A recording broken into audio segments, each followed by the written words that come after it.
प्रश्न में हमसे क्या कहता है कि आपके पास एक बॉब है और आपने उसको बॉटम मोस्ट में इस प्रकार की वेलोसिटी दी।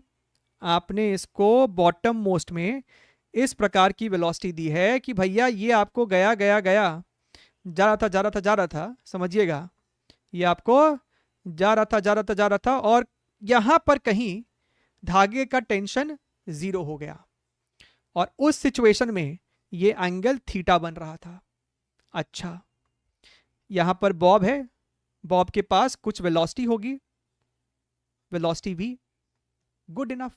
अच्छा, ध्यान से देखिए, धागे का लेंथ हमने सवाल में एल माना हुआ है।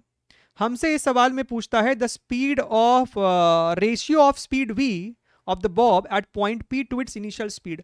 हमसे प्रश्न में v बाई वी नॉट पूछ रहा है। ठीक है, वर्टिकल सर्कुलर मोशन में आप दो इक्वेशन लिख सकते हैं, एक एनर्जी कंजर्वेशन और एक सेंट्रीपिटल फोर्स का इक्वेशन। अच्छा, एक जनरल पॉइंट के लिए जब ये यहां पर है तो जनरल पॉइंट पर कैसे हम फोर्स का इक्वेशन लिखते हैं। ये बॉब है, बॉब पे डाउनवर्ड डायरेक्शन में धरती माँ का प्रेम mg लग रहा होगा। ये थीटा है, मतलब ये एंगल कितना है 90 माइनस थीटा। तो mg का सेंटर के तरफ जो कंपोनेंट होगा that is mg cos 90 minus theta, मतलब mg sin थीटा। अच्छा, और धागा है ना सेंटर की तरफ, धागा इस पार्टिकल को पुल कर रहा होगा टेंशन टी से। तो ये जो tension T plus M G sine theta है वही तो प्रोवाइड कर रहा होगा सेंट्रीपिटल फोर्स। हमसे कह रहा है कि ये वेलोसिटी इतनी हो गई थी कि टेंशन आपको सर जीरो हो गया था। ठीक है, तो टेंशन हमारे इस सिचुएशन में जीरो था, तो यहां से हमने एम और एम को भी उड़ाया, तो आपने देखा कि सर ये जो वी स्क्वायर है ना जी, this V square is equal to G L sine theta. एक इक्वेशन मेरे पास आ गई। और दूसरा इक्वेशन हमको कौन देगा, एनर्जी कंजर्वेशन का। नीचे से लेके ऊपर तक ये मेरा इनिशियल पोजीशन है और ये मेरे लिए फाइनल पोजीशन है। इन दोनों पोजीशन के बीच में एनर्जी कंजर्वेशन है। भैया यहां पर इसके पास सिर्फ काइनेटिक है, जब ऊपर जा रहा था तो इसकी स्पीड कम हो रही होगी, यानी इसके पास काइनेटिक के साथ साथ हाइट गेन का पोटेंशियल भी होगा। तो यहां पर इसके पास काइनेटिक एनर्जी है half M V not square, और उस लोकेशन पे उसके पास काइनेटिक एनर्जी है प्लस हाइट गेन भी तो है, M G into height gain. What is the height gain friend, ये आपको एल है और ये आपको कितना हो जाएगा एल साइन थीटा। दिख रहा है, कंपोनेंट ले पा रहे हो कि नहीं ले पा रहे हो, एल साइन थीटा। तो सर यहां पर अगर हम ध्यान से देखें एल कॉमन ले लेंगे तो 1 प्लस साइन थीटा, एम ने एम को एम से मार दिया। आप अगर ध्यान से देखेंगे तो V not square is equal to V square, 2 से हम दोनों तरफ मल्टीप्लाई कर रहे हैं, सो 2 इंटू जी एल। और हम क्या कह रहे हैं ना, जी एल को यहां से रिप्लेस करो। ये जी एल क्या है, V square by sine theta.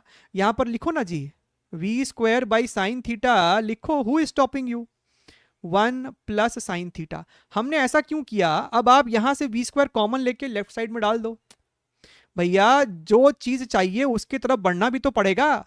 We square नीचे डाल दिया, 1 प्लस ये आपको हो गया है 2, 2 को अंदर मल्टीप्लाई कर दो तो 2 plus 2 sine theta divided by sine theta. अब तुमको लग रहा होगा कि हाँ सर हम लोग अब अपने लक्ष्य की ओर बढ़ रहे हैं। यहां तुम एलसीएम लोगे, साइन थीटा ऊपर जाएगा, ध्यान से देखना बेटा, V not square upon V square, sine theta ऊपर जाता, 2 साइन थीटा के साथ ऐड होता, so 2 plus 3 sine theta divided by sine theta. तो यहां से अगर हम देखेंगे ना तो इसको जब पलटी मारोगे और दोनों तरफ रूट भी ले लोगे तो ये कुछ इस प्रकार का आना चाहिए, sine theta upon 2 plus 3 sine theta, जो कि साइन थीटा ब्ला ब्ला ब्ला ऑप्शन नंबर 4 में हमको दिख रहा है।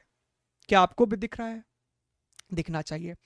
हमसे कहता है कि आपके पास 3 आइडेंटिकल हीट कंडक्टिंग रॉड से are connected in series as shown in the figure. Identical है यानी कि लेंथ तीनों का ही सेम है और जो साइड से इनका क्रॉस सेक्शन एरिया वो भी तीनों के लिए सेम है। ठीक बात है। लेफ्ट एक्सट्रीम का टेम्परेचर 3T है, राइट एक्सट्रीम का T है, इंटरफेसेस का टेम्परेचर T1 एंड T2 है। तो हमसे सवाल में T1 और T2 का रेशियो पूछ रहा है। ठीक, इसको भी आप दो तीन तरीके से कर सकते हैं। हम आपको इसका वन ऑफ द अप्रोच दिखा देते हैं। होता क्या है कि भैया लेफ्ट टू राइट, यहां पर हाई टेम्परेचर है, यहां पर लो टेम्परेचर है, लेफ्ट राइट आपको हीट फ्लो करता है जिसे हम कहते हैं हीट करंट। और जब वो हीट करंट फ्लो करता है तो तीनों रॉड में तो आपको सेम ही हीट करंट होगा। किसी एक रॉड की अगर तुम बात करते हो, यहां पर टेम्परेचर आपको TA है, यहां पर टेम्परेचर आपको TB है, तो इसमें जो आपको हीट करंट होता है विच इज dQ/dt, इसको हम लोग dQ/dt लिखते हैं। Heat current is nothing but temperature difference upon इस रॉड का थर्मल रेजिस्टेंस, इस रॉड का थर्मल रेजिस्टेंस, जो कि आपको कुछ नहीं L/KA होता है। इसका लेंथ अगर L है, L और KA नीचे होगा तो वो अब ऊपर जाएगा आपको, और ये आपको हो जाता है इस प्रकार से KA। तो हम क्या करते हैं, तीनों रॉड में तो सर मेरा हीट करंट तो सेम ही होना चाहिए। इसी बात का हम लोग फायदा उठा के इस इक्वेशन को बनाते हैं। ये आपने इक्वेशन देखा ना, तो सर इसमें क्या होगा, हीट करंट, यहां पर टेम्परेचर 3T और यहां पे T1 है, तो हम लोग इसको लिख सकते थे ना 3T - T1 multiplied by KA। इसका K कितना है, 2K है, तो सर 2KA/L इक्वल्स टू, इसमें क्या होगा heat current, temperature difference T1 - T2, so sir T1 - T2 KA/L equals to, यहां पर T2 - T हो जाएगा, T2 - T मल्टीप्लाइड बाई फिर से 2K है, सो 2K/L। अगर ध्यान से देखोगे तो KA/L आपको मर जाएगा। सो बेसिकली अब तुम क्या कर सकते हो, दो को पकड़ो और इक्वेशन बनाओ, दो इक्वेशन बनाओ, दो वेरिएबल है, आपको सॉल्व हो जाएगा T1 एंड T2 की वैल्यू, फिर उनका रेशियो निकाल लो। ठीक बात है सर।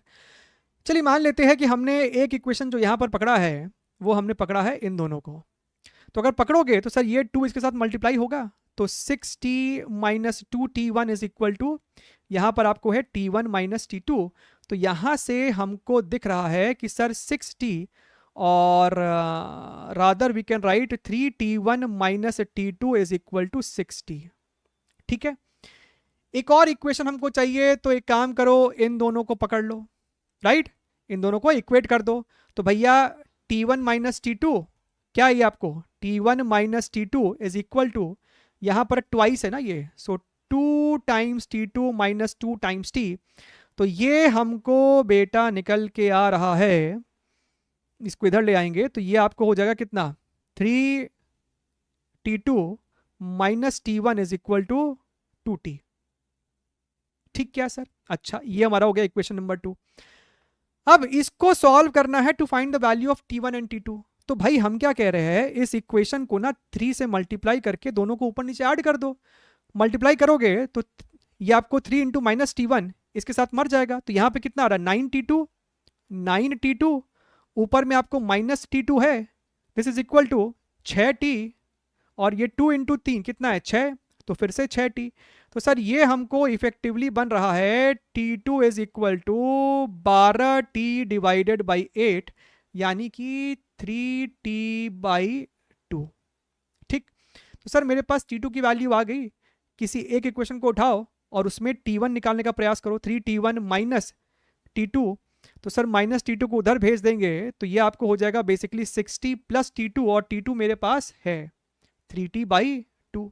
अगर हम ध्यान से देखें तो 3 ने इसको मारा तो ये 2 है, इसको भी मार दिया, तो सर ये हो जाएगा मेरे को 5T/2। तो सर T1 है 5T/2 और T2 है 3T/2, तो साहब इनका जो रेशियो होगा क्या वो हमको 5/3 आता हुआ नहीं दिख रहा है, 5/3 यानी कि ऑप्शन नंबर 3।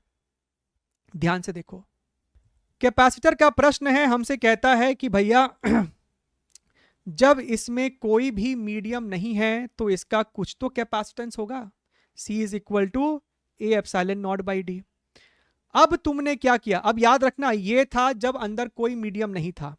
अब तुमने क्या किया, तुमने इसके आधे पोर्शन में एक मीडियम डाल दिया, तुमने इसके बचे हुए कुछ पोर्शन में, पूरा नहीं भरा तुमने इसके बचे हुए कुछ पोर्शन में एक और मीडियम डाल दिया और बाकी पोर्शन को तुमने छोड़ दिया है, यहां पर एयर है। सर आपको कैसे पता चलता है, दिया हुआ है भाई साहब, 2 slabs of dielectric constant K1 and K2, K1 का विड्थ 3D/8 है और K2 का विड्थ D/2 है, पूरा तो साहब D था ना, तो 50% जो d/2 है वो कौन है? वो K2 है, ये वाले साहब K2 है। और K1 अगर पूरे को भरते तो d/2 होता, लेकिन सर ये तो 3d/8 है, d/2 से छोटा वैल्यू है ये, तो ये सर हमको 3d/8 है। हमसे कहता है कि अब जो सिस्टम का कैपेसिटेंस है वो पहले वाले का डबल हो चुका है, ऐसा कुछ दिया हुआ है क्या? 2 टाइम्स लार्जर। तो बताइए K1 की वैल्यू कितनी है? और हमको ये रिलेशन भी दिया हुआ है कि sir K1 is equal to, देखो 1.25 को है ना, हम तो 5/4 लिखना पसंद करेंगे, ठीक है? ये भी हमको इस्तेमाल करना पड़ेगा भविष्य में आगे जाकर। अब प्रश्न उठता है कि सर इसका हम लोग कैपेसिटेंस कैसे लिखें? देखिए एक तरीका तो ये है कि एक बच्चा क्या करेगा, इसको C1, इसको C2 और एयर वाले को C3 बोलेगा, ऐसे खट खट खट खट खट, और तीनों का सीरीज में सॉल्व कर देगा। ऐसे भी कर सकते हो, कोई दिक्कत नहीं है। लेकिन यहां पर क्या है ना, आप चाहो तो जो आपको इक्वेशन सिखाया गया था, जब सिर्फ एक मीडियम डालते थे और बाकी पोर्शन आपका एयर होता था, तो आपने शायद ये इक्वेशन पढ़ा होगा, d-t प्लस t/k। लेकिन अगर ये t क्या है? d तो हो गया दोनों प्लेट्स के बीच का सेपरेशन, t तुमको होता है मीडियम का थिकनेस। लेकिन अगर सर दो मीडियम हो तो कुछ नहीं, ये t की जगह लिखोगे ब्रैकेट में t1 प्लस t2, और यहां पे लिखोगे t1/k1 प्लस t2/k2। अगर 3 मीडियम होता तो वैसे करते, एयर को नहीं कुछ करते इसमें। तो हम लोग इसी इक्वेशन का इस्तेमाल करेंगे सिस्टम का कैपेसिटेंस लिखने के लिए, थोड़ा सा लाइफ कंफर्टेबल हो जाएगा और कुछ नहीं, राइट? तो यहां पर हमने लिखा ए एप्सिलॉन नॉट, लिखो d minus t1 plus t2, इसका थिकनेस प्लस इसका थिकनेस, एयर का कुछ नहीं लिखना होता है। सो d/2 plus 3d/8, right? d minus T plus t/k। तो सर t1/k1, तो इसका थिकनेस क्या है? d/2 डिवाइडेड बाई यहाँ पे k2 प्लस इसका थिकनेस ही हमको दे रखा है 3d/8, और ये हमको हो गया है k1। अच्छा, ये जो वैल्यू है हमको कहता है कि this entire thing is twice of the original capacitance. तो सर मेरा ए एप्सिलॉन नॉट तो मरता, मार दो। अच्छा, अब अगर हम लोग यहां पर ध्यान से देखें, पहले तो इसको रिजॉल्व करो, इसको सिंप्लीफाई करो। इसको अगर सिंप्लीफाई करोगे ना तो नीचे तुम 8 एलसीएम लेते यहां पर, तो ये तुमको हो जाता 8 times D minus 4 time D and minus 3d, तो ये हमको निकल के आ जाता d/8। तो ये पूरा चीज बेसिकली d/8 है, लिखो नीचे में 1 divided by this is your d/8 plus, अब एक काम करो ना, k1 की जो वैल्यू है ना 5/4 k2, या फिर k2 की वैल्यू 4k1/5 यहां पर डालो, ये तुमको d है divided by 2 multiplied by k2 के जगह हम लिख सकते थे 4k1/5, तो 5 ऊपर चल जाता, प्लस यहां पर ऑलरेडी मेरे पास 3d डिवाइडेड बाई 8k1 है, and this entire thing is equal to 2 divided by d। ठीक है, d भी तुम लेफ्ट साइड से कॉमन लेके इस वाले d के साथ उड़ा देते। अच्छा, let us remove all this, we need some space right here. तो भाई साहब इसको सिंप्लीफाई करने का है, तो क्रॉस मल्टीप्लाई कर दो, 1 इज इक्वल टू, ये 2 जो है इस पूरे के साथ मल्टीप्लाई होगा, तो सर 2 और ब्रैकेट में मेरे पास यहां पर आ जाएगा 1/8 plus 5/8 into k1 plus 3/8 into k1। तो अगर हम ध्यान से देखें तो आप 8 को बाहर कॉमन निकाल लेते, कॉमन निकाल लिया तो यहां से हमने 8 को उड़ा दिया है। अच्छा, ये 2 इसको मारेगा तो ये 4, लेफ्ट साइड में आपका 4 चल जाएगा, 4 माइनस 1 आपको हो जाएगा 3 इज इक्वल टू, इसको ऐड करोगे तो ये आपको हो जाएगा 8/k1, यानी कि सर k1 की वैल्यू आ जाएगी 8/3 which is your 2.66, which is your option number 1। Calculation तो है भाई साहब, काइनेमैटिक्स का ये सवाल है, और ये सवाल आपको रिलेटिव मोशन के कॉन्सेप्ट को बहुत अच्छे तरीके से इस्तेमाल करता है। इसको भी आप 2-3 तरीके से सॉल्व कर सकते हैं। हम यहाँ पर आपको रिलेटिव भी इसमें इस्तेमाल कराएंगे और ऐसा डिस्कशन करेंगे जहाँ पे आपको फील भी आना चाहिए, ठीक है? बहुत एक्सट्रीम शॉर्टकट्स हम इसमें आपको नहीं दिखाएंगे, करने को कर सकते हैं। कहता है कि आपके पास दो शहर है, city X and Y are connected by a regular bus service with bus leaving in either direction every T minutes. समझिएगा, एक शहर एक्स है और एक और शहर वाई है। हर टी मिनट्स में मान लो कि सर टी है 5 मिनट, इसका फीलिंग क्या है, हर 5 मिनट में यहां से एक बस छूटती है। ठीक है, एक बस निकली, आगे गई, फिर 5 मिनट के बाद एक और बस निकली, फिर 5 मिनट बाद एक और बस निकली, और उसी प्रकार से यहां से भी हर 5 मिनट में एक एक बस छूटती जा रही है, छूटती जा रही है, छूटती जा रही है। ठीक बात है सर। चाहे बस एक्स टू वाई जाए या फिर बस वाई टू एक्स जाए, उनका स्पीड सेम ही है। तो वो हमको 5 मिनट्स नहीं, वो हमको टी दिया है, ये हमको निकालना है कि every T minutes a bus is leaving from x to y and from y to x. A girl is driving scooty with a speed of 60 km per hour in the direction of x to y। तो हमको लड़की जिस direction में scooty चला रही है वो direction तो हमको फिक्स हो गया है, वो सर x टू y जा रही है। ठीक है, बढ़िया है सर, बहुत बढ़िया है। तो ये हमने ले लिया है, this is your velocity of girl, that is your 60 kilometre per hour. That a बस, अब देखो लड़की जब एक्स टू वाई जा रही है ना, a girl is driving scooty blah blah blah in the notices that a bus goes past her every 30 minutes in the direction of her motion and every 10 minutes in the opposite direction. लड़की को दिखता है कि हर 30 minute के बाद जो बस x to Y जा रही थी, हर 30 मिनट के बाद वो बस उसको क्रॉस कर रही है। क्रॉस किया, फिर 30 मिनट्स बाद लड़की को फिर से एक और बस दिखा क्रॉस करते हुए, फिर 30 मिनट्स बाद एक और बस दिखा क्रॉस करते हुए। लेकिन जो बस वाई टू एक्स जा रही थी, वैसी वाली बस उसको हर 10 मिनट बाद क्रॉस करते हुए दिख रही है। अच्छा, choose the correct option for the period T, यानी कि हर टी टाइम पे जो बस छूट रही थी वो टी मिनट्स कितना है, right, and the speed of the buses. तो स्पीड हमको निकालना है किलोमीटर पर आवर में और टी निकालना है हमको मिनट्स में। अच्छा, अब देखिए, सवाल समझना ही अपने आप में सबसे पहली बात तो चैलेंज है, और सवाल समझ गए तो इसको हम सर शुरू कैसे करें, अप्रोच कैसे करें, वो अपने आप में एक दूसरा चैलेंज है। हम क्या कह रहे हैं, जब बस एक्स टू वाई जा रही थी, ठीक है, एक बस यहां से निकली निकली निकली निकली निकली निकली, बस यहां तक पहुंची मान लीजिए। ठीक है, बस आपको कितना टी मिनट्स ट्रैवल की थी कि एक और बस अब रेडी है चलने के लिए। यानी दो कॉन्जिक्यूटिव बस के बीच का सेपरेशन कितना है। जब ये बस निकल रही थी तो इस बस को यहां से निकले हुए टी मिनट्स नहीं हो गया था जी, राइट। तो इन दोनों बस के बीच का जो सेपरेशन है, बस का स्पीड अगर हमने v मान लिया है तो ये आपको हो जाएगा v into T.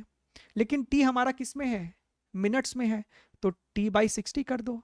So this is what, this is the separation between two consecutive बस।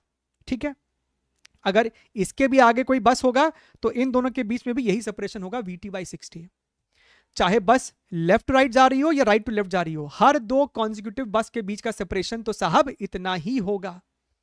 अच्छा, अब आया इंपॉर्टेंट पॉइंट, अब समझिएगा। ये लड़की है, ठीक है, दिस इज योर गर्ल। ये बस इसके सामने आया और उसके पीछे एक और बस था। अब समझना, लड़की ने इस बस को देखा, अच्छी बात है। अब इस बस को लड़की को क्रॉस करने में कितना टाइम लग रहा है, 30 मिनट्स। यही ना सवाल में बोला है कि लड़की हर 30 मिनट्स में बस को क्रॉस करते हुए देखती है जो x टू y जा रहा है। ये बस जैसे ही इसको क्रॉस किया, उसके 30 मिनट्स बाद इस बस ने इस लड़की को क्रॉस किया।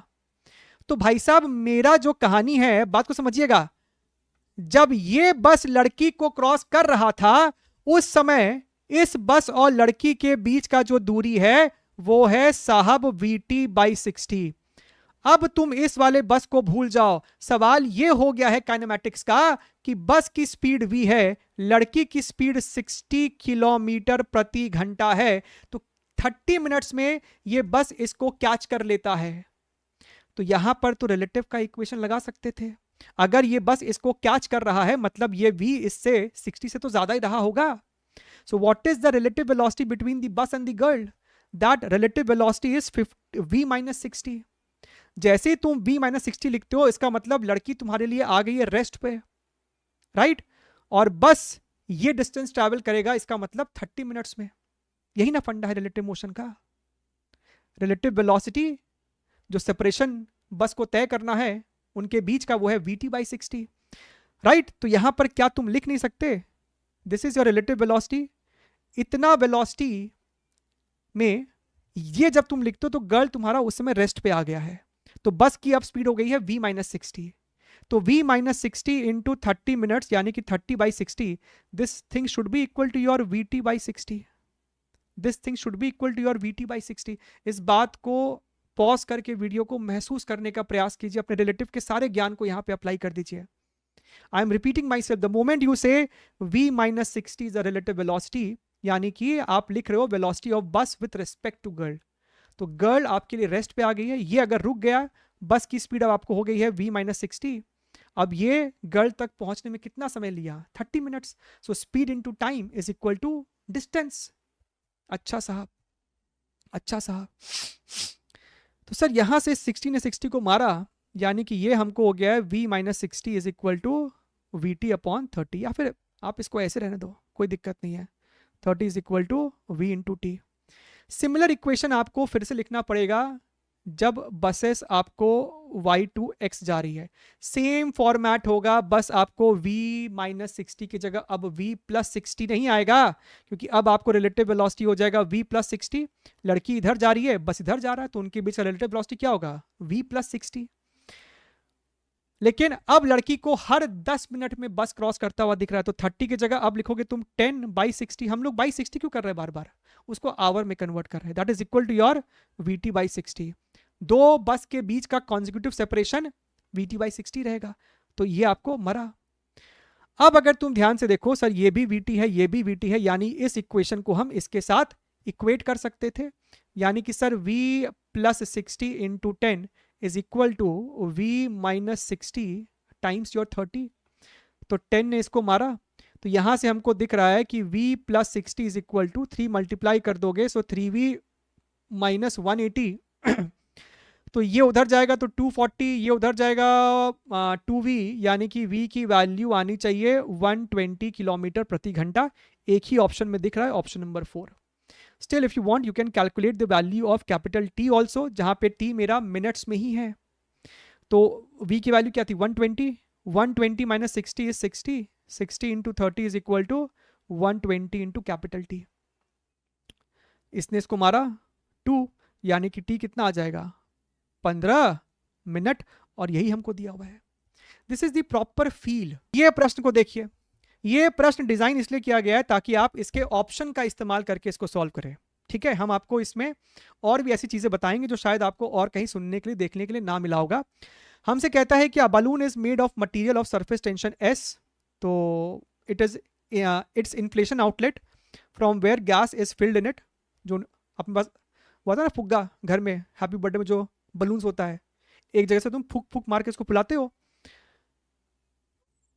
जो स्मॉल एरिया है A है, जहां से तुम फूक मार के उसके अंदर हवा भर रहे हो, वहीं से हवा लीक भी हो जाएगा। It is filled with a gas of density rho, takes a spherical shape of radius r।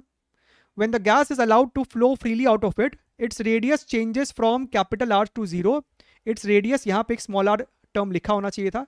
Its radius r changes from capital R to 0। पहले जो उसका छेद था जहां से तुम हवा भर रहे थे, जहां से हवा निकल रहा था, वो कैपिटल R था, और हवा निकल रहा है, तो वो छेद भी आपको स्मॉल हो रहा है, छोटा छोटा छोटा छोटा हो रहा है।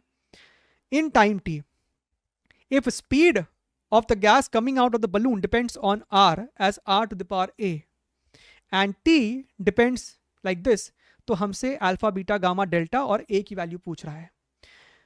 देखिए ये a तो निकालना डायमेंशन से अभी फिलहाल पॉसिबल नहीं है, हम समझाते हैं उसको कैसे निकाल सकते हैं। हर जगह आपको यही कहा जाता है कि भैया a निकालने की जरूरत नहीं है, जो कि सही बात भी है, लेकिन हम लोग इसके ऊपर भी चर्चा करेंगे। पहले इसके ऊपर चर्चा कर लो, क्योंकि यहाँ पे तो सर हमको आता है डायमेंशनल एनालिसिस करने।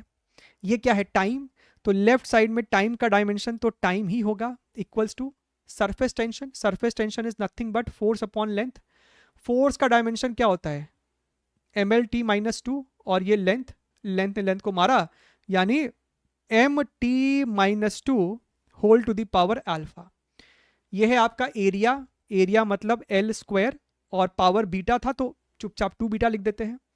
ये आपको क्या है, density, density is mass by volume, mass volume, और गामा है पावर में तो गामा दे दीजिए। ये हमको रेडियस है तो चुपचाप से एल, और L two the power delta. ठीक बात है सर। तो यहां पर आपको सिर्फ और सिर्फ टी है, यहां पर एम की पावर आपको अल्फा है, और एक ये गामा भी है, और इनटू टाइम की बात करेंगे तो टाइम की पावर में आपको यहां पर -2 अल्फा है, और तो कुछ है ही नहीं।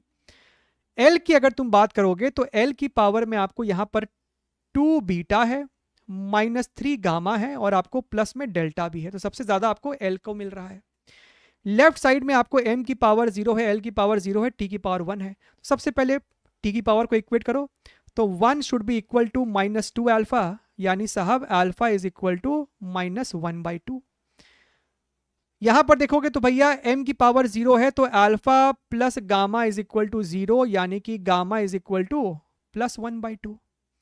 सिर्फ इतना भी अगर तुम कर रहे हो तो अल्फा -1/2 इसमें है तो ये नहीं होगा, इसमें प्लस है ये भी नहीं होगा, यहां पर -1/2 है, गामा +1/2, यहां पर माइनस दिया हुआ है, यहां पर प्लस दिया हुआ है, तो ये भी गलत हो जाता है। जहां तक बात आपको बीटा और डेल्टा की है, तो वो भी तुमको इक्वेशन गिवन डेटा से ही जस्टिफाई करना पड़ेगा। 2b -3 गामा, सो 3 टाइम्स गामा आपको हो जाएगा यहां पर 3/2 इज, और plus delta is equal to length की पावर 0 है तो यहां पर 0 हो गया है, तो this is your 2 beta plus delta is equal to 3/2। ठीक है, तो अगर हम यहां पर ध्यान से देखें, जो कि ये ऑप्शन हमको दिख रहा है, तो 2 बीटा राइट, तो -2 और +7/2, तो 7/2 में अगर हम -2 कर रहे हैं तो ये आपको 3/2 आ जाएगा, तो जस्टिफाई हो रहा है। तो यहां से हमको ये तो दिख रहा है कि ये बैठ रहा है, लेकिन sir what about a equals to -1/2, उसको भी लाया जा सकता है। ध्यान से देखिए, है ना, क्या पता भविष्य में किसी सवाल में ये उपयोगी साबित हो। देखिए बर्नौलीज में आपने पढ़ा है ना, बर्नौलीज में आपने पढ़ा है कि भैया इधर प्रेशर अगर P1 है, यहाँ पे प्रेशर P2 है, और दोनों सेम लेवल पे है, तो यहाँ से अगर कोई गैस लीक हो रहा है, कोई लिक्विड आपको निकल रहा है, तो जो वेलोसिटी होती है ना, that is equal to your pressure difference is equal to half rho v square, right. Assuming कि भैया इस साइड में जो गैस की स्पीड है वो बहुत कम है, और जब निकलती है तो बहुत ज्यादा तेज से निकल रही है गैस की स्पीड, वेलोसिटी ऑफ इफ्लक्स में ऐसा हम लोग करते थे, राइट। अच्छा, तो सर हमको यहां पर दिख रहा है कि ये जो बलून है, ये जो अपना बलून है, यहां पर अपने को होल वोल किया हुआ है, किसी मोमेंट पे इसका रेडियस अगर हमने r पकड़ लिया है, समझिएगा, spherical shape takes a spherical shape of radius r, ठीक है। अच्छा, ये जो आपका रेडियस है वो होल का रेडियस नहीं है, ये आपका स्फीयर का ही रेडियस है। तो अगर तुम ध्यान से देखो, इसका रेडियस किसी मोमेंट पर अगर हमने स्मॉल r पकड़ लिया है, अंदर में कुछ प्रेशर होगा, बाहर में कुछ प्रेशर होगा, प्रेशर का डिफरेंस होगा, कुछ एक्सेस प्रेशर होगा, जो भी एक्सेस प्रेशर होगा, आपने इवन सरफेस टेंशन वाले कॉन्सेप्ट में पढ़ा है, this excess pressure is proportional to 2s/r 4s/r, अंततः आपको ये कहीं ना कहीं s/r के रेशियो के प्रोपोर्शनल है, s/r के रेशियो के प्रोपोर्शनल है। अच्छा, and this excess pressure is also proportional to velocity का स्क्वायर। ठीक बात है सर, यानी कि हम लोग लिख सकते हैं कि वेलोसिटी का square is proportional to excess pressure which is proportional to s/r, यानी कि velocity is proportional to 1/√r, यानी velocity is proportional to r to the power -1/2, जो कि यहां पर हमको a के फॉर्मेट में दिया हुआ -1/2। तो इस एनालॉजी से भी वहां तक पहुंचा जा सकता है। इसमें हमसे कहता है कि आपके पास यहाँ पर दो पैरेलल प्लेट्स है इस प्रकार से, और दोनों आपको सर्कुलर शेप का प्लेट्स है, and they are connected with some source, जिस कारण से इसके ऊपर जो सरफेस चार्ज डेंसिटी है वो कांस्टेंट इंक्रीज कर रहा है, ठीक है, increasing at a constant rate, which means कि हमारा को D sigma by d T जो है इस सवाल में कांस्टेंट दिया हुआ है। अब जब इसके ऊपर तुमको चार्ज कंटिन्यूसली वेरी कर रहा होता है तो भैया इन दोनों प्लेट्स के बीच में आपने पढ़ा होगा इलेक्ट्रोमैग्नेटिक वेव्स में, ये सवाल आपको ईएम वेव्स चैप्टर का है, तो इसके बीच में आपको डिस्प्लेसमेंट करंट जनरेट होता है। अब ये जो, अब ध्यान से मेरी बात को सुनिएगा, यहां पर जो आपको डिस्प्लेसमेंट करंट होता है that is given by epsilon naught d phi by d t, right.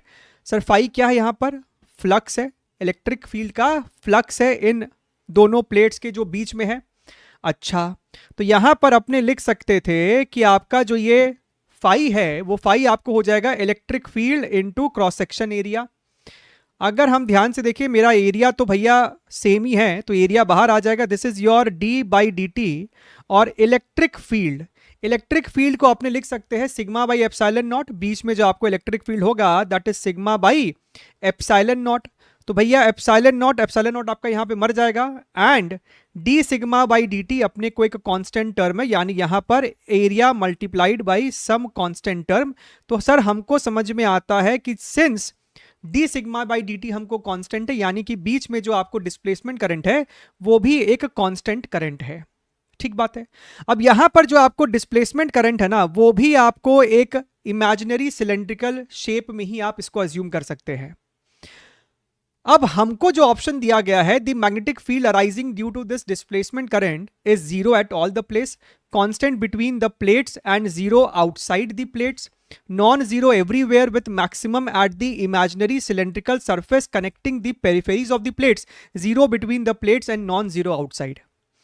इसको समझने के लिए आप लोगों ने मूविंग चार्जेस वाले चैप्टर में, जहां पे आप एक करंट कैरिंग सिलेंडर के वजह से मैग्नेटिक फील्ड पढ़ते हो, उसका आपको यहां पर अब ज्ञान होना चाहिए, ताकि हम समझ पाए कि भैया ये जो मेरे पास एक सिलेंड्रिकल रीजन है जहां पे आपको एक कांस्टेंट करंट फ्लो कर रहा है, उसके वजह से इसके सराउंडिंग में आपको मैग्नेटिक फील्ड किस प्रकार से डेवलप होता है।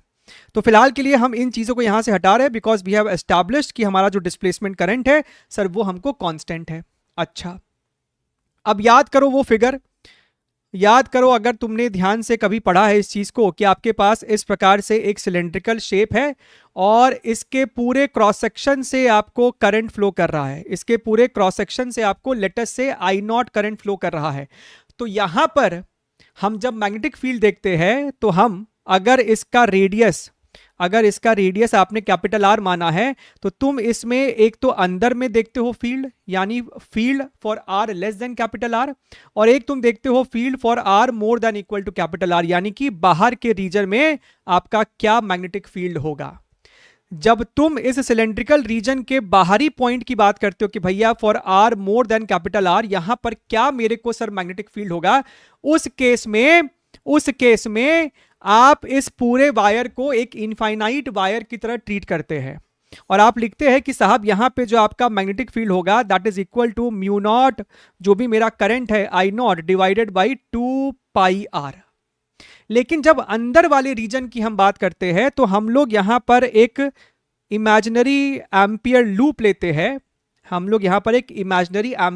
लेते हैं, और पूरे क्रॉस सेक्शन से तुमको आई नॉट करंट है, तो इतने से क्रॉस सेक्शन से कितना करंट होगा वो हमको जानना है। What is the current inside this particular region, वो अपने को जानना रहता है। तो सर हम वो भी कैलकुलेट कर सकते हैं, ध्यान से देखिएगा, इतने से रीजन में आपको क्या होगा, करंट इनसाइड वो क्या हो जाएगा, current per unit cross section area multiplied by ये जो स्मॉल आर रेडियस का क्रॉस सेक्शन एरिया है that is pi R square. तो यहां से ये निकल के आता है आपको I naught R square divided by your capital R का स्क्वायर।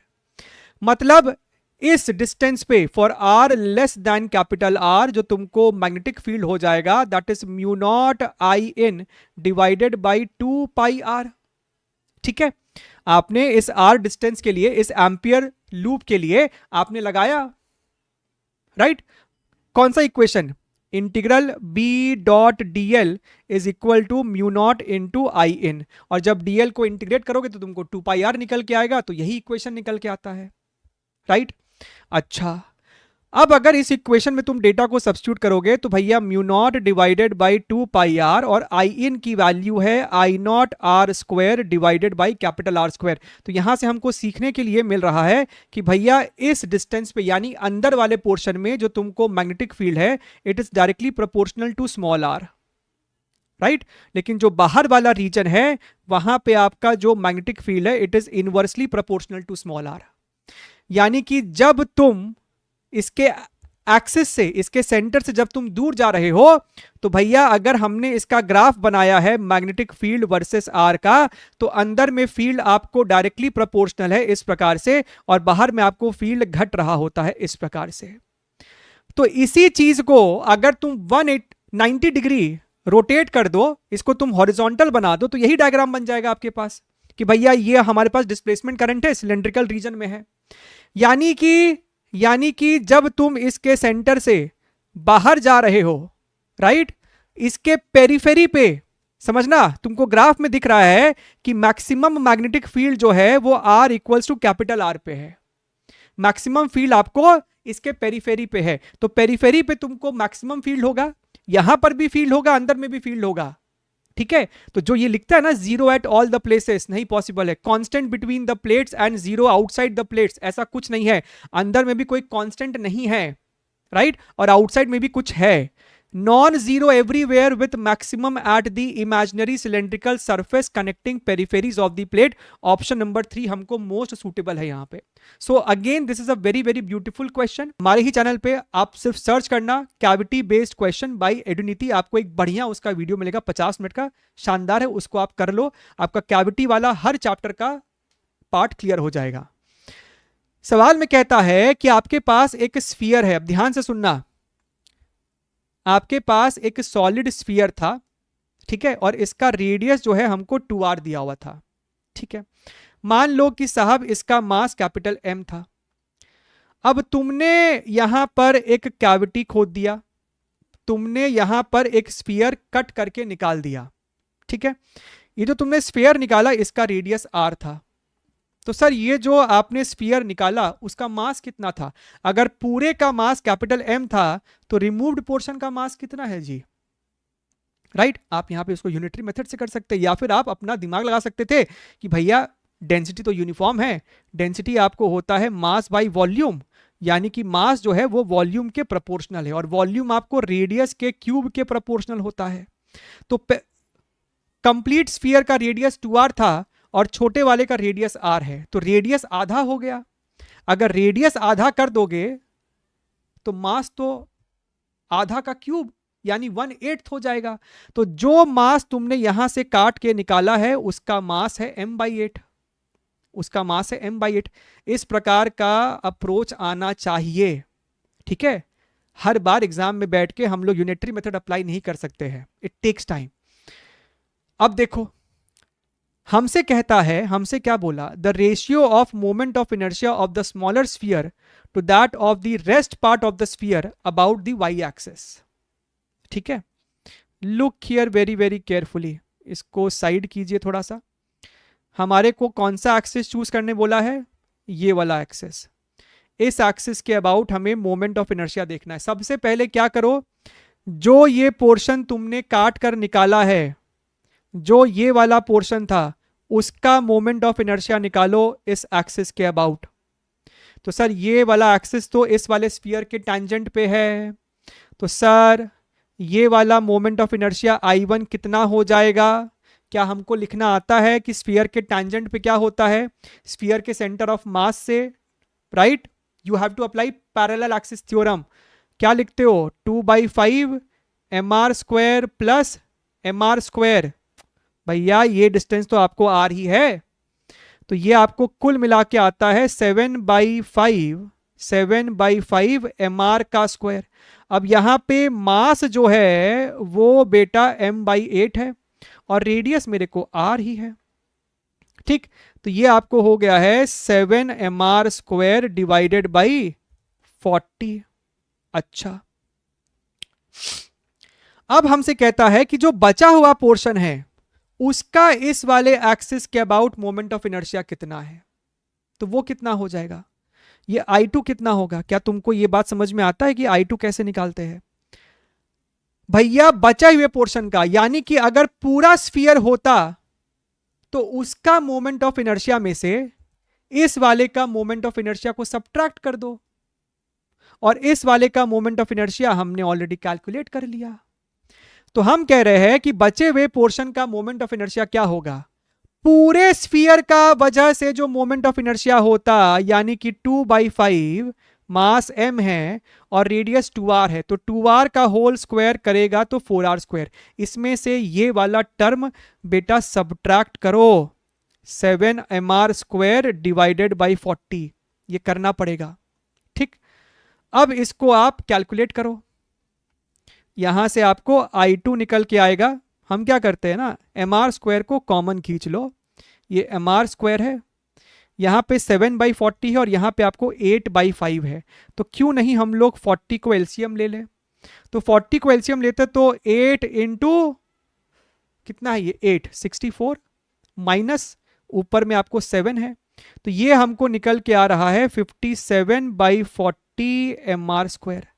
हमसे सवाल में पूछा है what is the ratio I1/I2, तो I1 मेरा इतना है और I2 मेरा इतना है। जब तुम दोनों को डिवाइड करोगे तो क्या तुमको दिख रहा है कि 7/57 बचेगा, 40 मर जाएगा, तो 7/57 मेरे पास ऑप्शन नंबर 3 में दिख रहा है।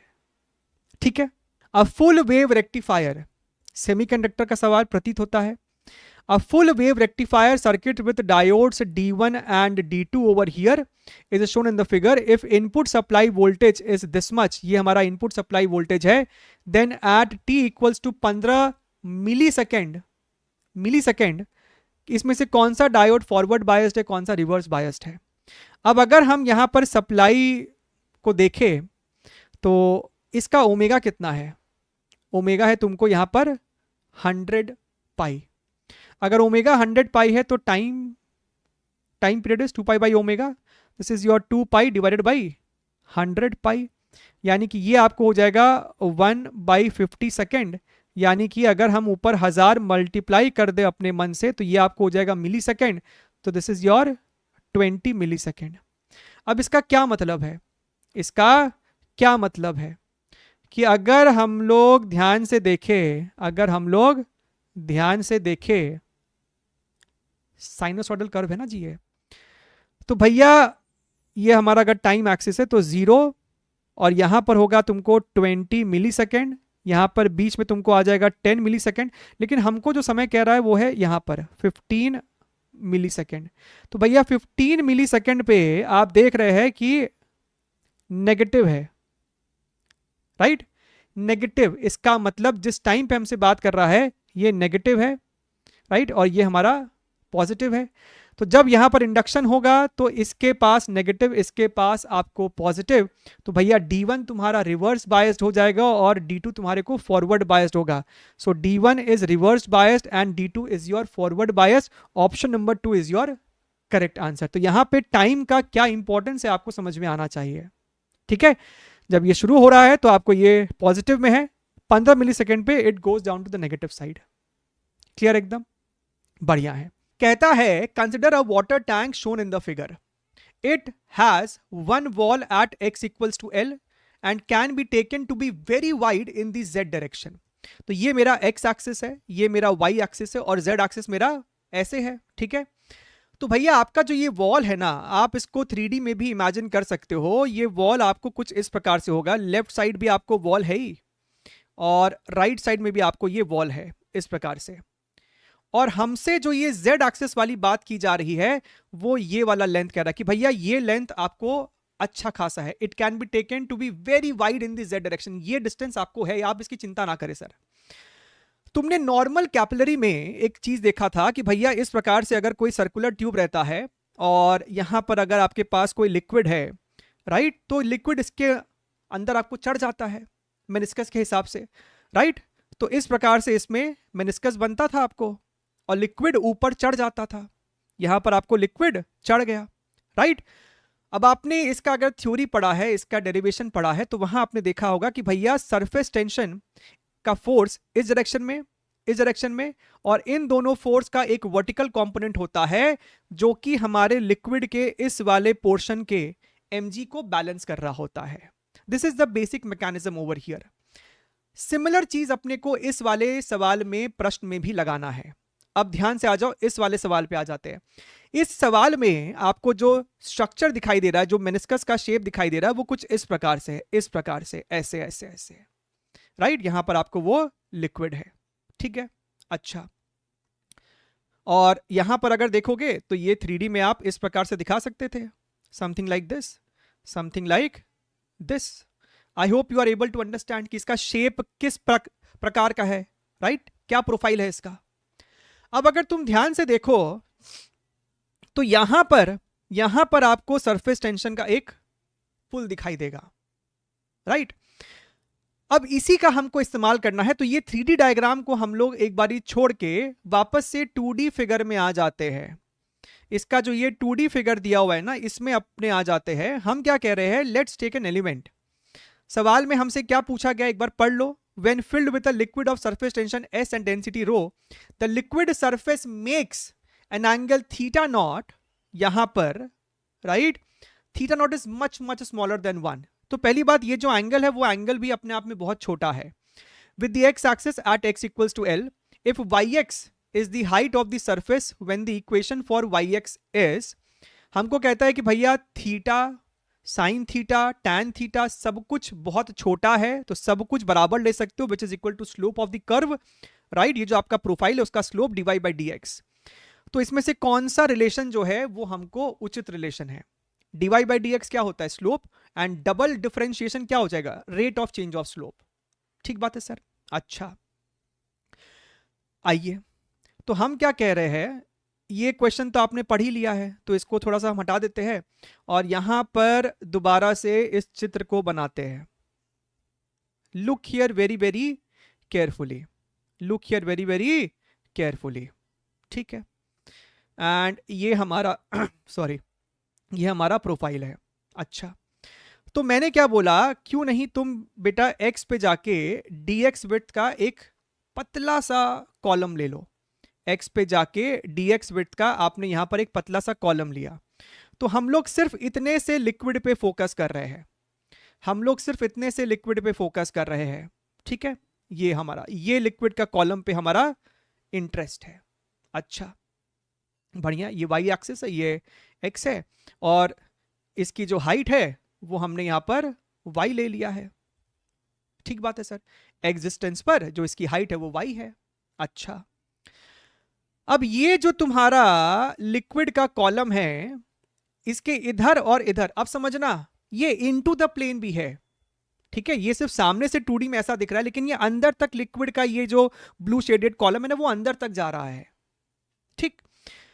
अगर हम सिर्फ इतने से कॉलम को 3D में आपको यहां पर बना के दिखाए, और इसको हल्का सा हम चौड़ा कर रहे हैं, और इस लिक्विड के कॉलम को हम और मोटा करके यहां पर दिखा रहे हैं आपको, और इस प्रकार से ये कर्व्ड है, राइट। तो इधर वाला surface tension, and by the way एक और बात, इधर वाला सरफेस टेंशन एक फोर्स लगाएगा उधर की तरफ ऐसे, और इधर वाला ऐसे लगाएगा। तुमको समझ में आना चाहिए कि अगर ये वाला एंगल थीटा है, तो सर ये वाला एंगल थीटा से तो ज्यादा है, क्योंकि तुम जैसे जैसे ऊपर जा रहे हो, जैसे जैसे तुम ऊपर जा रहे हो, तुम्हारा स्लोप जो है वो इंक्रीज करते जा रहा है। यहाँ पे स्लोप ऐसा है, यहाँ पर स्लोप आपको ज्यादा है, तो एंगल थीटा आपको बढ़ता ही जा रहा है। तो अगर यहाँ पर थीटा है और ये विड्थ मेरा मात्र dx है, तो dx डिस्टेंस राइट साइड जाओगे तो एंगल थोड़ा सा बढ़ गया, थीटा प्लस डी थीटा हो गया।